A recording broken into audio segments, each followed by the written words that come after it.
Namaskaram, everyone. So, this podcast is a must listen for all of you who are going for the upcoming Samyama or maybe in some future Samyama. So, please listen to it. If you want to deepen your experience of the silence program, listening to this program podcast will help you to fine tune your practices, your food, and actually add a lot more things to your sadhana. So, please listen to this entire podcast. So I would definitely suggest this one. It's a beautiful one, especially for all of you who are going to the upcoming silence program with Sadhguru. I hope you guys have a great time. Namaskaram.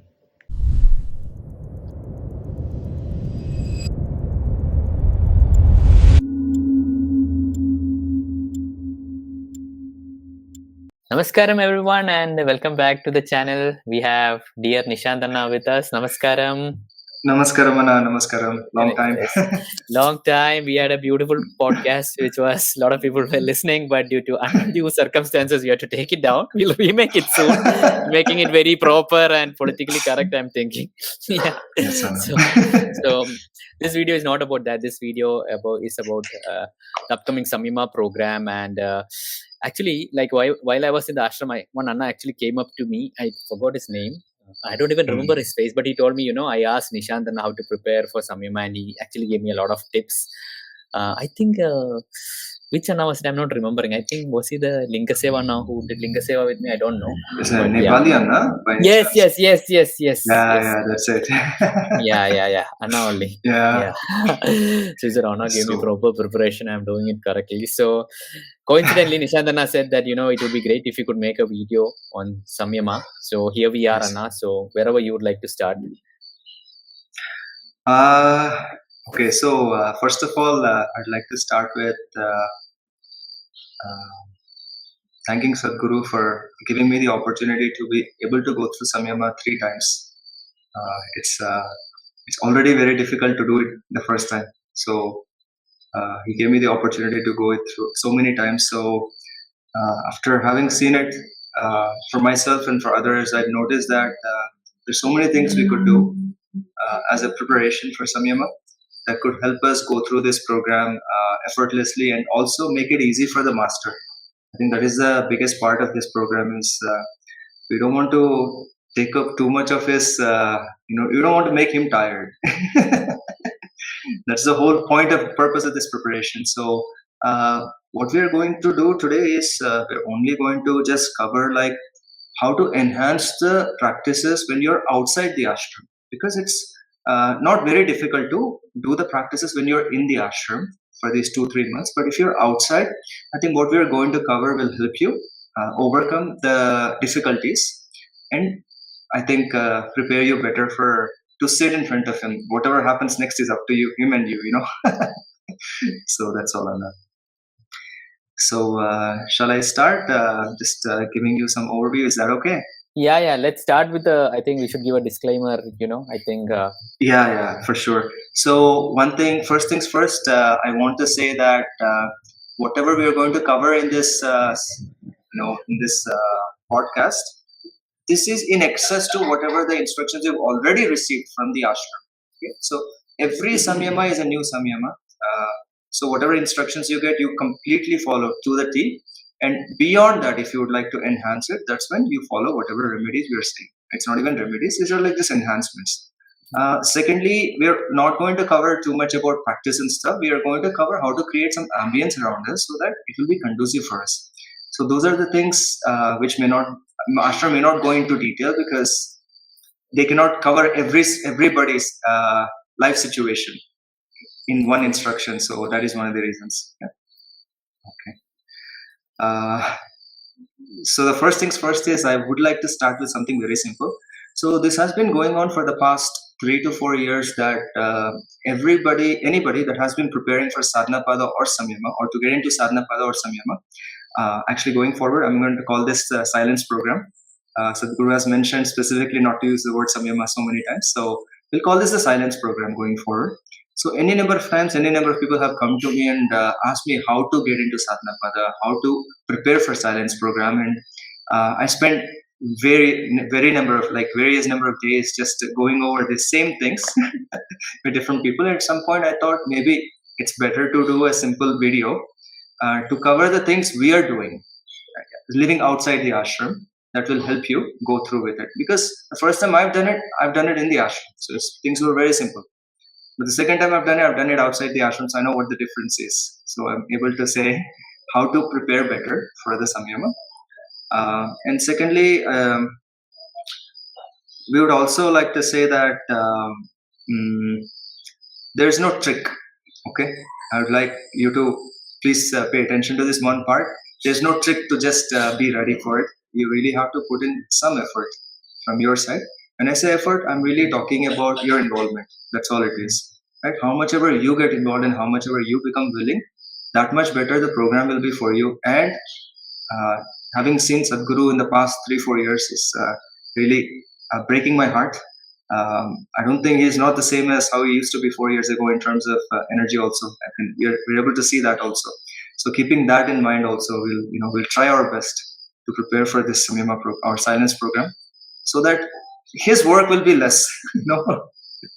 That's one thing. Then we can be most receptive in the program. So first thing, Anna, can I just continue? Is that okay? Yes, Anna. Please go with the flow. Okay, perfect. So one of the things about preparing for silence program is the schedule, right? Which is the most difficult part. And I'll tell you that this is a secret from the ashram. So the one thing, the one factor that decides whether somebody stays in the ashram or not, it's nothing to do with the volunteers, nothing to do with the swamis and Maj, nothing to do with Sadhguru also in many ways. It's to do with us, is schedule, following the schedule. If you could follow the schedule every day, day in and day out, literally every day you wake up and you have to do the same thing again and again and again and again. If you could do that, you will be able to stay in the ashram. Really, that's how ashram is. And that's how your next 2 to 3 months are going to be, basically. I'm stressing this part. So the number one point is schedule. So make sure you wake up early. Brahma Muhurtam is the best time.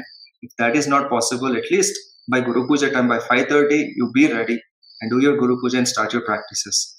So that's one thing you make sure. If you're in a situation where you're going to college or if you're going to work, then this becomes even more, difficult. That means you have to wake up even more early to prepare for the practices. Okay, and so in that context, how to create the ambience? A few things is generally when we talk about ambience, what happens around us for the 5 senses, what we are taking in, and what we are taking into the body. Physical food, I'm saying. There are 2 types of food, right? The 5 senses are consuming some kind of food every day. The body is also consuming different kind of food. So you should be 100% conscious about what you're consuming throughout the day. So in terms of what you're watching, what you're listening to, right? What you're speaking, and what you're sensing, who you're being with physically, every little detail matters. So you have to be conscious throughout the day. No choice. Right? These 2 months or 3 months, you say you're dedicating yourself to the master. There's no if and but. So that's something you should prepare for. So please make sure you're not watching any, I should not be saying this. I'm just using it as an example, right? It's very easy to get stuck in that loop of Insta Reels, for example, right? It's not only that you lose time, but your eyes, whatever you're feeding to your eyes, your sensory vision will affect your body. That you can experiment this. Okay, this is one thing I would like all of you to experiment. You do your practices regularly. For example, you're doing all the practices, but for 1 week, you keep watching every content on YouTube and everything, right? Not related to your practices and everything, right? So not related to sadhana, some entertainment. And the next week, you just don't watch anything.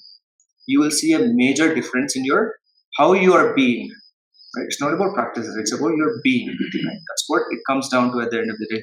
So your sensory perception is very important, what you're consuming. And the second thing is the food. Okay, I'll stress on this part because this will be the make or break for you. Okay, why? Food is, Sadhguru has said this 1,000 times or lakhs of times, or whatever you're taking in physically in terms of food is going to form your body. It's going to form your mind. It's going to form your energy system, right? So if that is the case, so whatever you're consuming will become utmost important. So the first thing is you have to be very conscious of that you're not consuming any negative pranic food. Okay, I'll list a few things about negative pranic food. And many of the things ashram has already listed. I'm just going to go over it really quick. Okay. Obviously, onion, garlic. Please don't do it as much as possible. I know in your life situation, you may not avoid it in some situations, but if you're staying at home in a stable place, please avoid onion and garlic and green chilies. Okay, if you're from Telugu region, there's something called gongura. It's a type of leafy vegetable. Okay, people think it's harmless because it's a leafy vegetable, but that is also negative. So you're talking about tamarind. That is one of the reasons in ashram you see only tomatoes to create that sour taste. They don't use tamarind, even though South India everywhere you see tamarind. So negative pranic. Okay, dairy products. So anything to do with milk, yogurt. See, buttermilk is an exception, but you have to really know how to make it properly without the butter. That is okay, but do it sparingly only, not every day. Reduce the content at least. Okay, chocolate. Okay, the biggest Rajasic food. I know. Is it? Oh, is People it? may I didn't know say, that. I didn't know yeah, that. people may say dark chocolate is fine. No, it's not. Not. So it's okay the rest of the time, but when you're preparing for samyama, try to avoid dark Yeah. chocolate. I mean chocolate totally. Okay, it's an intoxicant in its own way.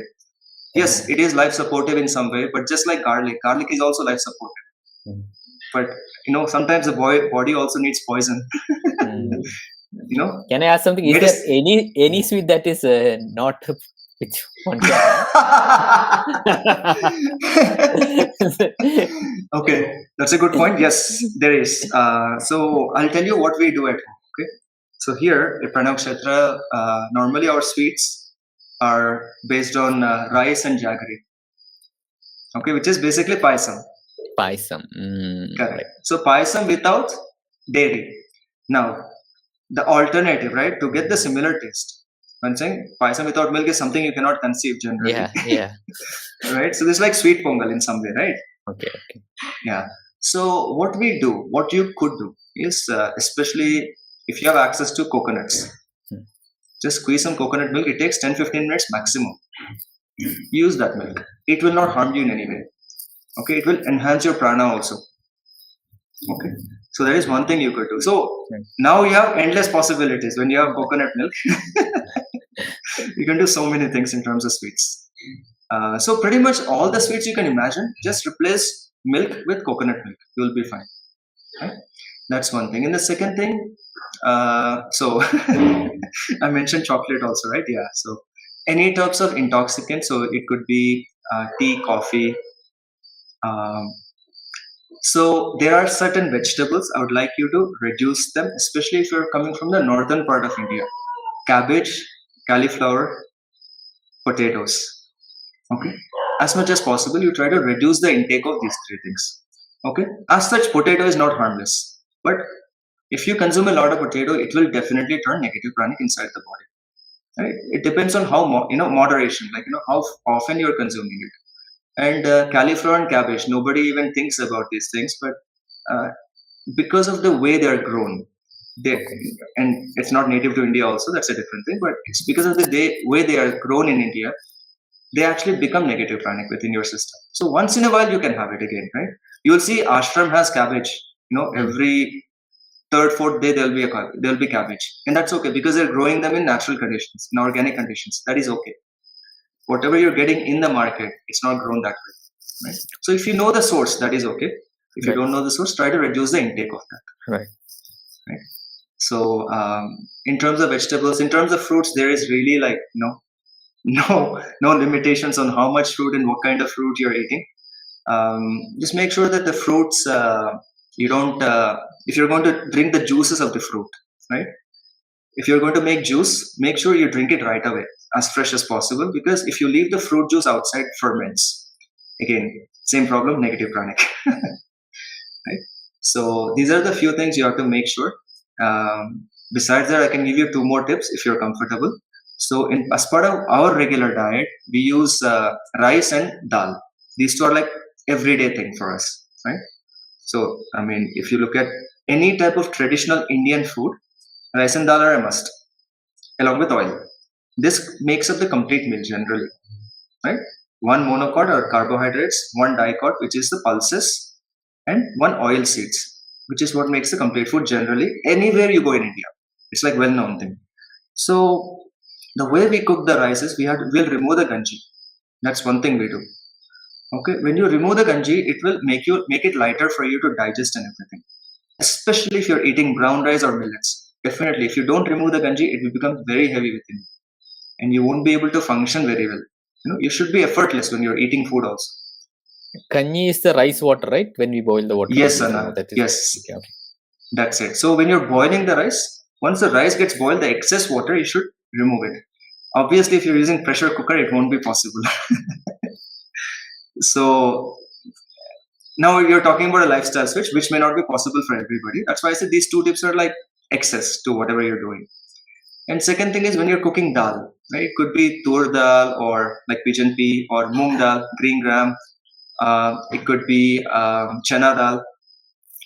If you're cooking any of these things, you should cook them. You should not cook them in the cooker, pressure cooker again. You should cook them in a small vessel. And as soon as you put them in the water, once the water boils, you'll see a foam coming up. Okay, that foam has to be removed. And it's known traditionally, everybody in India has done it. Pressure cookers changed everybody's mindset. Because now it's packed inside. Now, obviously, you cannot remove the foam, so you don't think about these things. So you just remove the foam. The foam is what's going to cause you may have noticed, if you eat a lot of dal, you'll get gas. Many people may have complained that gas issues. It's coming from the foam, not from the dal. Okay, so dal uses that foam or whatever, the excess poison, to protect itself from insects. Right. Okay, so that it can germinate again. So Okay. we have to remove that foam. That is the key, basically. Okay, so maybe I covered too much about food. No, that is what I think everyone wants more about food. Okay, Food is like perfect. Samyama is like food, what to eat. I just want to ask you, some people Yes, who Anand. find it very hard, they think they can just survive on some Sanjeevni or maybe groundnuts. Is that possible? Yes. Is that possible? Yes, I'll tell you about that also. There are two factors here. If you're preparing for Samyama, yes, you can survive on Sanjeevni, you can survive on groundnuts, but I would like you to tell you this much. It's an 8-day silence program, correct? So you have to prepare for what the ashram is also going to give you for the 8 days. You may not get what you're having for the 2 months. And all of a sudden, if the stomach is not used to that kind of food, then your stomach gets upset again. Some silence may not happen again for you. So that is one thing you keep conscious. So don't focus on only one food or one thing. Whatever you're eating regularly, try to be conscious about it. Because the gut bacteria, the mandala part, this is one thing I want to tell you. In ashram also, when people switch to kanji diet, I don't know if they're doing it anymore, but it used to be a thing where you could sign up to eat kanji diet. Right? For 40 days, you have to eat kanji diet if you sign up. The reason being, it takes 40 days or one mandala for the gut microbes to develop to consume or digest that kind of food. So every time you change diet, it takes about 30 to 40 days. That is the whole point. Now for the next 40 days, if you're only eating groundnuts and Sanjeevni, you only have that kind of microbes in your gut. And you go to ashram for silence program, they give you something else, for example, hypothetically. I cannot tell you what they'll offer you. And all of a sudden you don't have the microbes and the indigestion will start right away. So you don't want to be in that situation also at the same time. And Sanjeevni is a very good point. I would like to mention a little more. So Sanjeevni is nothing but a few millets put together. Okay. And make sure you don't have Sanjeevni after 6 o'clock in the evening. It's actually very heavy. Okay. You have it because it's something you can consume in a very light quantity. It gives you a lot of energy. Okay. Correct. You don't consume it, in a very large quantity. For example, on Ekadashi, ashram gives Sanjeevni, and we forget about everything. We just feast on. We have like 2-3 glasses of Sanjeevni. Defeats the purpose. It gives you that little energy, and you can last a very long time. That's the whole point of Sanjeevni. When you cannot cook, when you cannot do something, that's when you go for Sanjeevni. Or else it's really not essential. But yes, Sanjeevni is something you prepare for also, right? Consume Sanjeevni as frequently as possible. At nights, okay? I know ashram has said 50% raw diet. Don't go like a lot of raw at nights. Okay, it doesn't digest. I'm speaking from experience. I'm speaking from Bhiksha experience, Akshay experience also. This is something ashram also knows. That's why if you go to ashram at nights, you will definitely see white rice only. You will not see brown rice or millet rice. Yes, true. Right? You will never see that because it doesn't digest easily. So you should eat something that digests easily at night. So cooked food generally digests faster, and fruits also digest faster. For example, if you start eating sprouts at night, it will not digest. Okay? That's something you be conscious about. So same thing. That answers the groundnut issue also. The groundnuts should not be consumed at night. That's why in Bhiksha Hall, groundnuts are never served in the evening. Correct? Same thing. Right, true. Yeah, you can have all these things in the morning. Whatever you want to have, you have everything in the morning. That is okay. And then the next step is try to have 2 meals a day. Sadhguru spoke about this rogi, bhogi, yogi. So 3 meals is rogi, 2 meals is bhogi, 1 meal is yogi. Oh, is it? Okay. He mentioned it during one of the darshans. So Okay. 1 meal may be difficult with our life situation, but 2 meals, reduce at least to 2 meals. That's one thing you could do. So yeah, as much as possible, go with the fruit diet. That will help a lot. Right? It keeps your system light also. And one last thing is, make sure your diet, whatever you're eating, make sure you follow the order. That means fruits have to go inside first. Okay, and then the raw vegetables can go inside. And then the nuts can go, or cooked food. Either of them can go inside. That means groundnuts or cooked food can go in at the same time. Right? And then you're eating sprouts. Yeah, sprouts can also go at the same time as the nuts, for example. And then if you're eating like, for example, we are talking about payasam. Okay, payasam is a little, for example, coconut milk also, it's very little difficult to digest. So you have that at the very end of the meal, not at the beginning. That way it will go at its pace. So what happens if you have coconut milk before fruits? Coconut milk takes its time to digest. Fruits will want to digest very fast. For example, in half an hour, the fruit gets digested. That's the time it has. After that, it gets fermented, basically. That means it gets spoiled. So in the stomach, if the coconut milk is taking 2 hours to get digested, fruit will get spoiled in the stomach itself and foul gases will start coming. Not much use, basically. So the order is very important. That's why again, Bhiksha Hall. I'm giving Bhiksha Hall example because everything is set properly there. Fruits are given first. When you go there, you get the banana first. Right? And then you get sprouts or, salad next. And then you get sprouts or groundnuts. That's when they serve you the food or cooked food, let's say. Right. And then the payasam comes, everybody is waiting for that one payasam at the end. So it's the same way you're consumed, the same order it comes. Now, this is one thing you make sure. It could be in the morning or in the evening, whatever time. Make sure that raw goes in first before the cooked. That's one thing. It will change a lot in your life, you'll notice. So I know there's a lot more food, like there's no it's like a never-ending topic also. But I think I covered majority of how to take care of the food in general. It's best not to eat outside during this time. You don't have control over what goes into the food outside. That's one thing.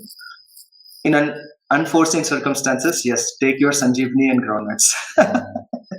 Yeah, groundnuts are very good. The one thing about groundnuts is you soak them overnight. That's one thing. It takes at least 6 hours of soaking time. You should not consume raw groundnuts. Right? Again, it's slightly negative, pranic, the raw groundnuts. Okay? So in ashram, groundnuts are always offered with soaked groundnuts or boiled groundnuts, never raw. That's one thing you have to make sure about. So soak them overnight, and then you have to wash it 2-3 times. Because groundnuts are also the same as pulses in some way. Okay. So those toxins will get removed. That's why we don't consume them raw. You want to remove the toxins, and then you consume the groundnut. You can have as much groundnut as you want. It's a complete food by itself. Remember I was telling you the monocot, dicot, oil seeds? Right. Groundnut is everything. It is oil seed also. It is dicot also. It's monocot also. It's everything. Okay. That's why Sadhguru always says it's a complete food by itself. It is. So I think we covered most of the food aspects, and I think it's. I just can't think of anything right now. But if something comes up, we'll cover it again. Yeah, I think if anyone has any questions, they can leave it in the comments also. Correct. And we can cover that during the in the comments itself. We can make another video also if you want. Yeah, I can. We can do multiple videos on food. There's like no limit. There's no limit to the food. Yeah. Now I want to cover the ambience part a little. So when it comes to setting up the ambience, it starts from the point you wake up. Okay. So where you sleep, try to sleep on the ground. Okay, on a mattress, because that's what you'll be doing in silence also. You'll be sleeping on the floor on a mattress. Try to get used to it. Right? The closer you are to the ground, right, the less tension will be in the body. Simple. Right? If you keep hanging something up above, you'll see it will always be in a lot of tension. The closer you bring to the ground, it becomes easier and easier for any object or human beings also, anything, right? It's the same thing. Try to stay as close to the ground as possible. In your sadhana, the way you're sitting also, try to sit on the floor. I'm sure it's part of your instruction to sit for at least 1 hour to do balancing practices, right? So do that. That's very important. Ardha Siddhasana is the most comfortable posture, at least Sadhguru suggested. So we're going to be using that only. Secondly, your yoga mat. Okay, in the traditional language, it's called asana. Okay, just like during Guru Puja, we offer asana to invite gurus. For us to do our sadhana, yoga mat is the asana. So don't try to throw it everywhere. Please take care of it. Right? It carries your energies, the good energies. You may notice that if you are doing practices for like period of time, say 6 to 8 months, and you keep your yoga mat properly aside, and say you skipped your practices for a month, you go back to the same yoga mat and you will do it. It will carry that energy, it will help you a lot. Only if you maintain it. The maintenance part is very important. Okay. So you will notice that any number of people when they are starting practices, they'll just like they throw the yoga mat on the floor. Right. Try not to do that. Okay, because it creates an imbalance in the energy again, which is not very conducive for you. Right? It's your energies you're carrying. It's a good energies you're carrying with you through yoga mat. Right. So it's like your biggest tool, physical tool. I can't think of a bigger physical tool. I mean, obviously your phone is also there to listen to all the Sadhguru's meditations, but besides that, yoga mat is your biggest physical tool that you're carrying around. So that's one thing you take care of. Second thing, make sure your every room in the house is lit with some deepak. So Sadhguru says vegetable oil is the best. But if vegetable oil is not available, you go with some thicker oils like sesame oil, coconut oil. These things are fine. In the north, if you don't have any of these available, you can use mustard oil. That is pretty common there, right? That's something you can do. Okay. So the lamp is very important, especially if you're not living in consecrated spaces. What this lamp does is it creates a space around it, or it clears the space completely. So you'll be closer to Akashic element, which is very important. When you don't have anything, Akash is your help, basically. Akash is your best friend out of the 5 elements. Okay. So you're trying to create Akashic element as much as possible. That's what it is about. So the closer you're to the space element, the lighter you will be, basically. The more conducive it will be for you to do your practices and do your sadhana. The third thing for ambience is, again, I may have already said it, your sensory perception, what you're listening, what you're doing, where you're doing, how you're doing, every little thing. Be very conscious, okay? And try not to, only if you have to go somewhere, travel. Or try not to travel, you stay at one place. Because people, we may think, and I'm sure you've heard this, sadhana pada people would say this, why are you here? They're like, for stability. Correct? That's one thing, clarity and stability. These are 2 things people talk about. See, first you need your physical stability before you can talk about inner stability, right? If you're continuously moving, your body is not stable, right? So if your physical body is not stable, then it will be very difficult for the inner mechanism to get stable, right? So you choose one kshetra or one location, one place where you're doing your practices for the next 2 to 3 months. Don't try to shift during this time. You fix a spot, right? You do your practices the same day, same place. Sadhguru also says this, wherever you're doing your practices, you continuously do the practices at the same physical location also. Like within the house also, that one room, that one spot. You continuously do your practices there. You're building the energies in that area, which in turn will help you, basically. It's your investment onto yourself, basically. And make sure you light a lamp wherever you're doing your practices. It will be very conducive. So, other than that, I think I've covered like the principles. I think you can apply however you want to apply. And in the Inner Engineering book, and many other times, Sadhguru talked about the Panchabhuta Deepa, basically where he says you take a ball, fill it with water, you keep the diya in the center, you keep some flowers in it, right? And he asks you to draw I'm calling it David star, but it's like Anahata symbol, basically, the star. And you keep this Panchabhuta diya on top of it. It will create miraculous energies. So if you're keeping diya or deepam, try to keep this kind of deepam. The model and everything is in the IE book, actually. Right. I'll see if I can find that one page of the model. I'll send it to you. Yeah. Right? We can post it. We can make it available for everybody. Yeah. So that Panchabhuta Deepam is much more enhanced version of regular Deepam. Right. That's something we can do. So I'll now come to the practices side of things. I may be skipping a few things, but that's okay. We'll go through it during the Q&A session. In terms of practices, please follow the instructions to the T. You will notice that Ma or Swami, whoever has done the orientation for you, may have told you that Shakti Chalana and Shunya are the foundation to silence program. That's why you will notice that as part of the instructions, those need to be done twice a day. Everything else, it's not mandatory to do them twice a day. Shakti and Shunya has to be done twice a day. It's absolutely important. Okay, having done it so many times, this program, I'm telling you, it is true.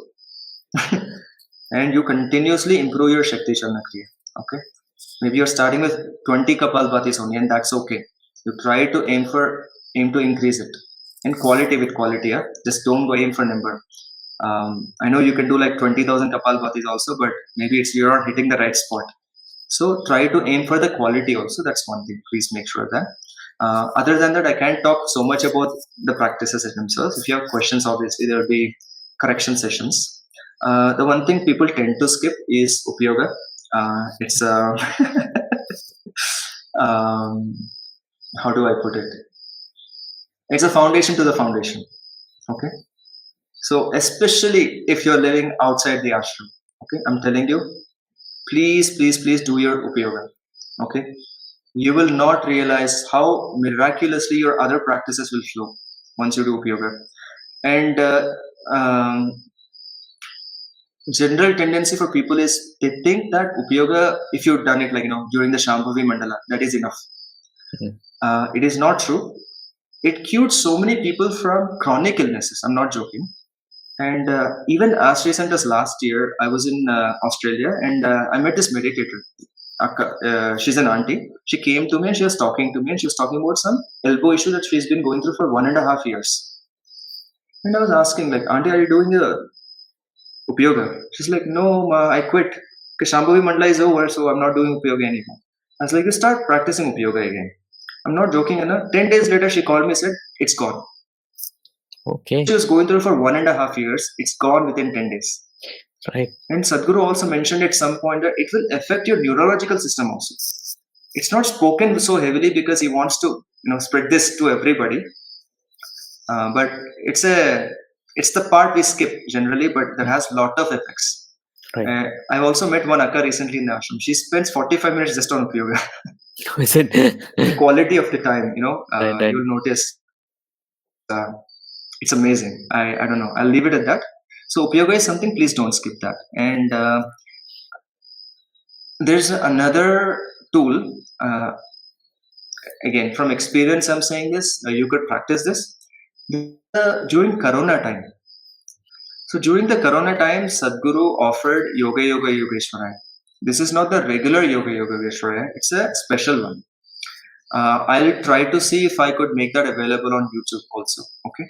I did post it on YouTube at some point, and it was like a miracle. Okay, so many. It got almost 20 lakh views or something. Oh, okay. Within a very short period, because it worked miraculously for everybody. So I took it down because YouTube said you cannot monetize it on everything. But I was like, okay, fine. But I'll post it back again. I'll make these two available. Right. The one thing is the Panchabhuta Deepam and this Yoga Yoga Shrai chant. It's a very special chant because it's the chanting itself is a little different. Mantra is the same. Right? The letters in the mantra and everything is the same. The way it's done, it's different. So that's one thing. It will help a lot. Okay? It helps your Mahat Prana. Mahat Prana is the immunity part, the Manipura Chakra. Once, especially during this time, you don't want to get sick. That's one thing people want to make sure, right? Because so that Right. your practices will not be broken. So because of that, this particular chant will help you with that, right? To build your immunity, and especially if you're going through any kind of situation, viral situations near your house, this will help you a lot. Okay.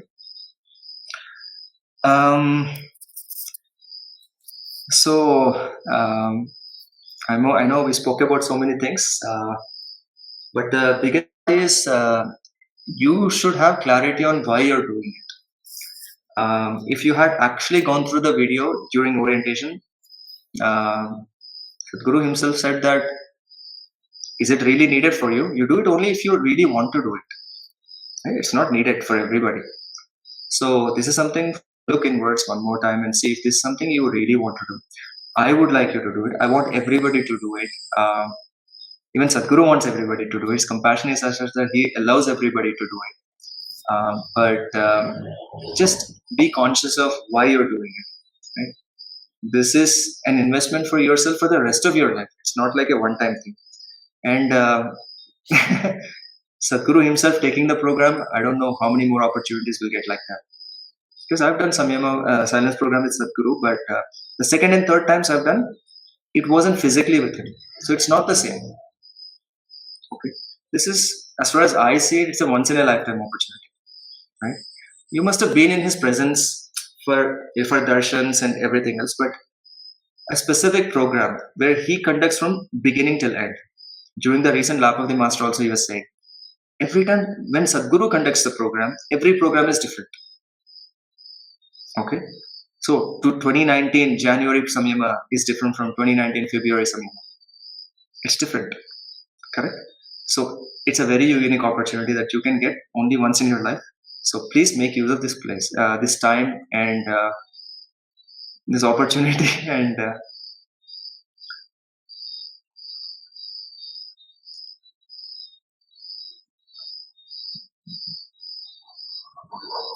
at least in the worst case scenario, please don't take this casually. That's something I want to say. Right? However you want to take it forward, please do it. That's okay. But we'll try not to take it casually. That's one thing we'll make sure. That's all. For the next 2-3 months. I think it could be a very long period for many of you. Like, it does sound like a long period. 3 months is like 90 days, almost 100 days, right? But if you look at the large scheme of things, it's very short compared to the rest of your life. And what you get out of this, the value you get out of these 3 months, it's uncomparable. So I really hope and wish that you make use of this opportunity in the best way possible. I wish you the best in every way. Thank you. Awesome, Anna. Thank you so much. I think this was really helpful. I think if I had got it when I had done my silence, it would have really supported me a lot. I think. Thank you, Anna. And before I forget, I remember the Nepali Anna's name. It was Sarojana. I volunteered with her. Sarojana, correct. Sarojana, Yes, right? Anna. Yeah. Sarojana, correct. It is Sarojana. Yeah. Yes. I don't know how I could forget him because we volunteered so long. This time also I met him. Yes. It's you did Linga Seva with him, right, Anna? Yes, I did Linga Seva. That's it. Yeah, he was telling me that you did. He was very proud. He was like, I did Linga Seva with Vaisakh, I was like, oh yes. Now. I was throughout. I was trying to remember his name because I said I forgot his name. He would have beaten me up. That's why I was like, come on, I remember it. Yeah. It's very good. Even I forgot. I'm so bad at remembering names. So that's one thing I should develop, work on. So beautiful, Anna. I think, yes, Anna, tell me, you're saying something. Can I just go over the list one more time? I just want to see if please. I missed Yes. I wanted to ask something. What about watching movies? Cannot watch Yes, movies. good point. Cannot watch. Movies and clothes, these two Yeah. things I forgot to say. Yeah. So, yes, movies are okay. Again, it does consume your, how do I put this? Whenever you develop a certain level of energy within your system, correct? What you do with your sensory apparatus, they will consume that energy. Simple. Okay. So yes, you can watch movies, but are you doing it consciously? That's all. Right. So you know how Sadhguru says, maybe I should not be saying it because I think he just go to YouTube and type in Sadhguru's experience on watching movies. Okay. If you could do it like that, yeah, you just focus on movies only. You don't need sadhana at all. I'm just joking, but yes, Anna, please. Movies are okay. I'm not here to say you should do this or should not do that. But yes, it's best not to overdo it. Right? Definitely not once a day. That would be too much. Yeah. One movie a day is too much. Yeah. You're doing it once a week or once every 2 weeks. Yeah, absolutely fine. That's fine. You always, obviously, you also probably are going to work every day. You need a break from the routine also. That is okay. Absolutely fine. We're all human beings at the end of the day. So we're not in military. That's also I want to make sure. Right. So movies are totally fine. Clothes is the other part. Try to. These are related. So if you could try to be in lighter color clothes during this time, right? You can also check with Isha Life and see if they have that Silence Samyama's orange T-shirt. Right. Okay. Generally, people buy it for the program. You can buy it ahead of the program and take it to the program. Okay. This is the biggest. I don't know how to say this, but it will change the way you go through the program. I'm telling you. And you wear that for the next 2-3 months. Literally, wear those orange shirts. Right? Pants are not very important. It's better to wear the lighter clothes generally, but the top, wear either white or the orange one that you get from Isha Life. Okay, and you take the same to the program, and take bath twice a day. It's absolutely mandatory. I'm sure it's probably given in the instructions also. You get a certain prana from the water whenever you take bath. True, we may not be getting the best water in the world, but still, it still has prana. So the aura at least gets cleansed, especially if you're going out and stuff. I'll tell you our personal thing in the ashram in 2018 sometime, right? Maybe 6 months after we went to the ashram. Our mentor used to say that because we were using snanam powder in the ashram, right? The moment we stepped into the ashram, we quit using soap. We were just using snanam powder. It was very conducive for us. He said, "Why are you using snanam powder? You don't even need that." I thought, we'll start smelling. Right? That's the first thought you get. And then my mentor said, "See, I didn't use snanam powder or anything for 40 years now. I'm just using water." Right? So just to experiment, we stopped using snanam powder. As long as you're doing your practices and you're eating the right kind of food, you will notice the sweat will smell like perfume. I'm not joking. Okay, snanam powder was absolutely not needed. 2018 July was the last time I used anything. Since that day till now, it's just water. Okay. Again, the catch is what you're consuming is very important. Very important, right? You're consuming a lot of obviously negative related or negative pranic stuff, then definitely you will need something to clean. Right. If you're staying away from negative pranic, I'm not only talking about food, content also. Content also, right? Generally content, that will have a effect on your aura and how you smell and everything on that. It's all related. Right. Something that is visual manifests physically also. Right. So in that context, I'm saying, say you started your silence sadhana for 1 month, right? After 1 month, say you stop taking, using soap and snanam powder or whatever, you will notice that you're not going to smell. Given that you do this for 1 month at least. Right. So taking bath twice a day is absolutely important. And if you are really comfortable, take bath from top of your head. If that is not possible, at least the rest of the body. Okay. And clothes, I told you, try to use a minimal number of clothes during this time and stick to the same clothes when you're doing sadhana. Okay. So when we were full timers in the ashram, they gave us actually tracks and t-shirts. Okay. Because in those kurtas, sometimes it can be very difficult to do hatha yoga. No. Right? Kurtas are our uniforms. You may have seen like ashramites, they're always in certain kurtas. Right, yeah. So we always use the same tracks and t-shirts every time you do practices. It carries that energy and it will help you again. Right? So clothes, try to minimize the usage of clothes and resources in general, and try to buy that Samyama clothing ahead of time and start using it. Right? It's a little rough and tough only, the orange shirt. So you can use it. I think 1 second, Anna, one more time. I just want to see. Okay, so at Pranav Kshetra also we have 3 volunteers who are preparing for Samyama right now. Oh, is it? Okay. It's a fortune. Okay, it's a beautiful time because now even I have to do my practices on time. Okay. I can't skip it. So it's a beautiful time. Yeah. So yeah, no, that's all I have right now. But I'm sure if questions will come up, and we'll do it again. Yes. So I urge the audience to drop in all their queries, all the small, minute, whatever you have. Nothing is a minute question. We'll list it out and make one more video and answer them, I guess. Awesome. Thank you. Okay, and subscribe to Pranav Kshetra on Instagram so that you can follow their updates. Yeah. Thank you, Anna. Okay, Anna. Thank you for doing this. Thank you, Anna. Namaskaram, Anna.